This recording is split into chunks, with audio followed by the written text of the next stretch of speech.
আসসালামু আলাইকুম রাহমাতুল্লাহি ওয়া বারাকাতুহু। প্রিয় দর্শক, আশা করি সবাই ভালো আছেন। মহাগ্রন্থ আল কোরআনুল কারীমের অত্যন্ত গুরুত্বপূর্ণ একটি সূরা হচ্ছে সূরাতুল কদর। আজকে আমরা এই সূরাটি বাংলা উচ্চারণ এবং অর্থ সহ খুব সহজে আপনাদেরকে শেখানোর চেষ্টা করব। চলুন প্রিয় দর্শক, তাহলে আমরা শুরু করি। বিসমিল্লাহির রহমানির রহিম।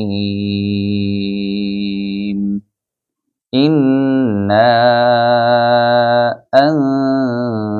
أنزلناه في ليلة القدر।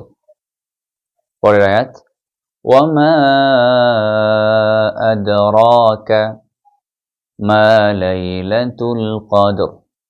আবার বলছি وما أدراك ما ليلة القدر। পরের আয়াত লাইলাতুল কদরি খায়রুম মিন আলফি শাহর। আবার বলছি আয়াতটি লাইলাতুল কদরি খায়রুম মিন আলফি শাহর। পরের আয়াত তানাজ্জালুল মালাইকাতু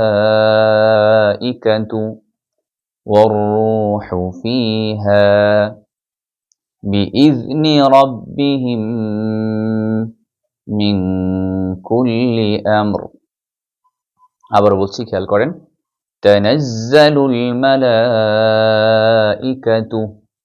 ওয়ার রূহু ফিহা বিইذনি রাব্বিহিম মিন কুল্লি আমর সালামুন হিয়া হাত্তা মাতলাইল ফাজর। আবার বলছি সালামুন হিয়া হাত্তা মাতলাইল ফাজর। প্রিয় দর্শক, আমরা সূরাতুল কদর বাংলা উচ্চারণ এবং অর্থ সহ আপনাদেরকে শেখানোর চেষ্টা করলাম। পরবর্তী ভিডিও দেখার আমন্ত্রণ জানিয়ে আজকের মতো শেষ করছি। লাইক এবং কমেন্ট করে আমাদের সাথেই থাকবেন। আসসালামু আলাইকুম ওয়া রাহমাতুল্লাহ।